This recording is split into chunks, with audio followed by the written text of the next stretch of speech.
All right, so Hillary Clinton is still refusing to accept the real reason she lost to President-elect Donald Trump. Now, instead of just acknowledging that she was a terribly flawed, corrupt candidate with a very long track record of failure and a large majority of American voters didn't like, thought was dishonest, Hillary Clinton is now blaming everything but herself for her election loss. Last night at a swanky party in New York City, well, her and her liberal elitist donor friends, they went out there and she's blaming the FBI, Vladimir Putin, Russian hacking for her historic defeat. Listen to this. Swing state voters made their decisions in the final days, breaking against me because of the FBI letter from Director Comey. And Nate Silver believes, I happen to believe this, that that letter most likely made the difference in the outcome. Vladimir Putin himself directed the covert cyber attacks against our electoral system, against our democracy, apparently because he has a personal beef against me. This is not just an attack against me and my campaign, although that may have added fuel to it. This is an attack against our country. We are well beyond normal political concerns here. This is about the integrity of our democracy and the security of our nation. A personal beef? Okay, Hillary, let's see if I got this straight. It's the FBI's fault that you set up an insecure private email server in a mom-and-pop shop bathroom closet. It's their fault. That had top-secret special access program and classified information on that computer server that put America's national security at risk. It's their fault. Hillary, that's not the FBI's fault. That is your fault. And if we're being totally honest here, well, you're kind of lucky that President Obama's Department of Justice has protected you because you did break the law, and many, including myself, think you should be prosecuted. And as for Russian hacking, well, it's not a fact that Russia acted with the purpose of helping Donald Trump win.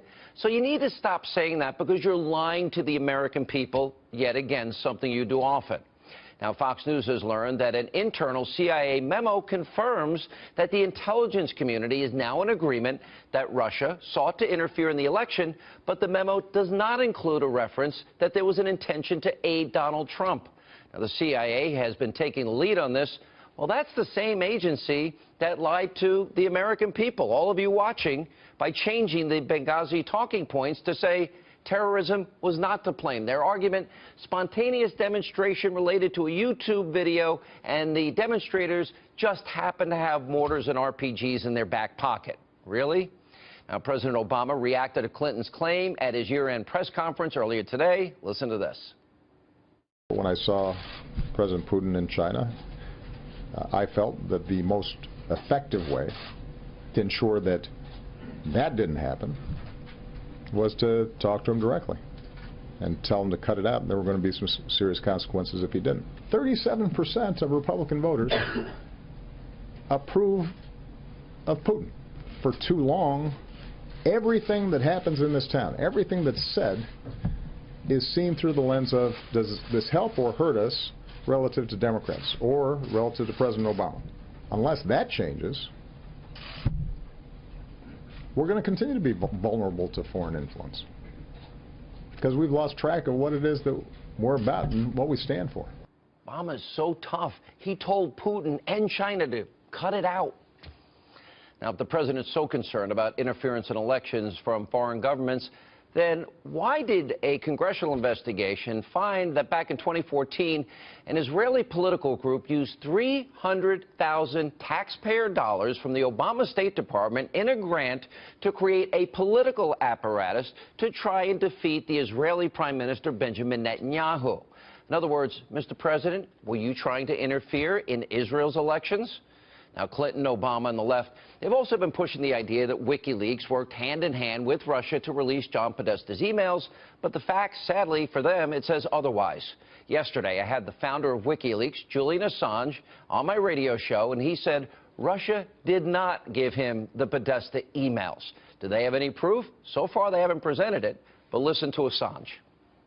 Our source is not the Russian government. So in other words, let me be clear. Russia did not give you the Podesta documents or anything from the DNC. That's correct. Can you confirm whether or not you have information involving hacked info from the RNC? We received about 3 pages of information to do with the RNC and Trump, but it was already public somewhere else. Whether you like Julian Assange and WikiLeaks or not, for 10 years, they have never been proven to have gotten anything wrong, not one time. And then there's President Obama on The Daily Show saying there was no vote tampering done by the Russians in this election. He told us himself. Take a look. We were, frankly, more concerned in the run-up to the election to the possibilities of vote tampering, which we did not see evidence of, and we're confident that we could guard against. All right, so what we're seeing here is the sore loser left acting like spoiled little brats. They didn't get what they wanted for Christmas, so now they're going to ruin the holiday for everyone else. But here's one thing they're not talking about, and that is what WikiLeaks actually exposed about the Clintons and the DNC. It's all true. It's not like anything that you heard was a lie. Now, WikiLeaks proved what many of us had suspected for a long time. The Clintons are corrupt. The mainstream alt-left media is corrupt as well, and they were colluding with the Clinton campaign. We learned the DNC worked against Bernie Sanders in a corrupt way. And we learned that some of the DNC emails contain racist, sexist, misogynistic, homophobic, and anti-Semitic language. Now, in my opinion, the country was better off because the truth was told to you, the American people. Now, all of a sudden, this administration cares about is hacking. Well, my question to President Obama, where have you been for 8 years? Now, look at this list. These government agencies have been hacked dating back to 2012.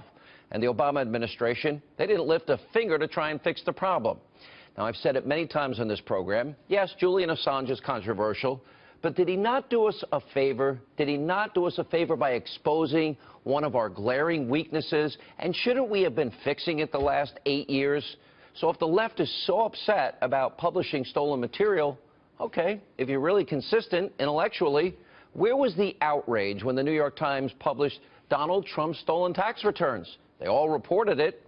Now, if WikiLeaks had all this information and it was about Donald Trump, I think the left would have loved it being exposed. So give me a break. It would have been wall-to-wall coverage every day, every minute, every night. Now, what this really comes down to is this. The left, the media, they're mad. They're angry. They're in denial. They don't want to admit they failed and that they got exposed, and in the end, they lost. And they can't admit that they failed. And by the way, what happened to the left's attitude before the election? Remember when they were telling Donald Trump to stop raising concerns about the system being rigged? Remember when Obama, just a couple of weeks before the election, said this?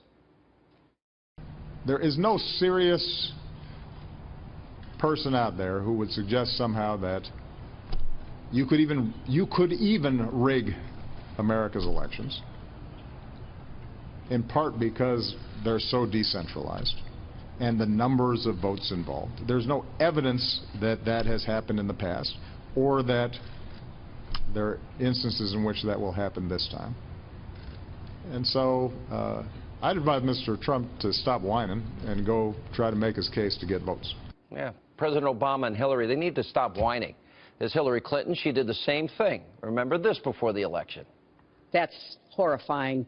You know, every time Donald thinks things are not going in his direction, he claims whatever it is rigged against him. Now, make no mistake, by doing that, he is threatening our democracy. Hillary, stop whining and complaining. Listen to your own words, your own criticism, because what you said and what the left is doing is you're advancing a false conspiracy theory as to why you lost. You can't accept responsibility.